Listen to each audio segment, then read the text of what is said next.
Специалисты Россельхозцентра проводят исследования на выявление ГМО в семенах кукурузы и картофеля. Это обязательная процедура перед посевом. Своевременное исследование образцов позволяет защитить будущий урожай. Тамара Хашагульгова с подробностями. Качество семян необходимо узнать до того, как они попадут на поля. Высокочувствительный и высокоточный метод ПЦР – наиболее надежный способ тестирования ГМО, который позволяет провести как качественный, так и количественный анализ. Он проводится в 3 этапа. Сам анализ состоит из 3 стадий. Значит, из выделения ДНК, РНК, если это касается вируса, мы выделяем РНК.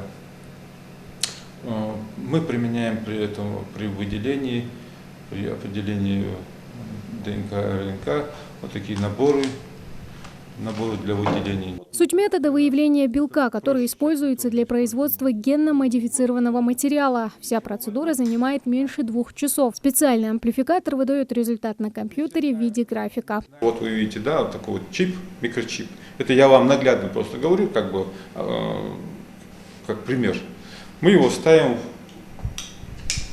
в амплификатор, устанавливаем его, он у нас включен и соединен с программным обеспечением. И получается, что у нас выделение этап, сам амплификатор проводит сам анализ, а после этого мы делаем расшифровку этого анализа вот из 3 этапов.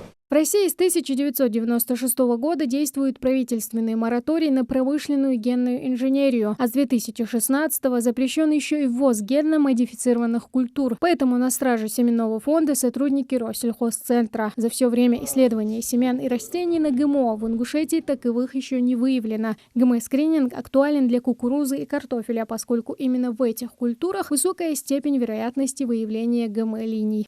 Наши кукурузы, выращенные в республике, можно сказать, та, которая нами была обследована, она чисто от ГМО.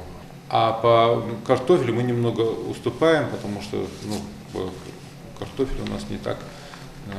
Хотя у нас есть соглашение.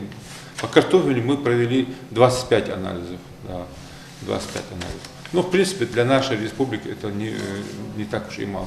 Инфекции, погода и насекомые вредители. Эти факторы нередко становятся причиной гибели посевов сельхозугодий. Но в Россельхозцентре Ингушетии есть все возможности для своевременного исследования образцов. На сегодняшний день сельхозтоваропроизводители региона могут у нас провести такие исследования, как фитоэкспертиза.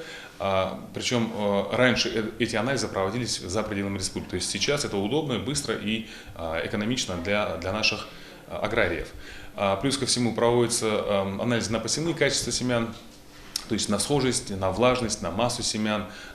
Проверяется, есть анализ, проверяющий клейковину, например, зерна, либо на масличность культур. То есть вся необходимая техника, оборудование у нас есть. Будущий урожай ингушских аграриев теперь, можно сказать, под защитой. Тамара Хашагульгова, Магомед Даскиев, Новости 24.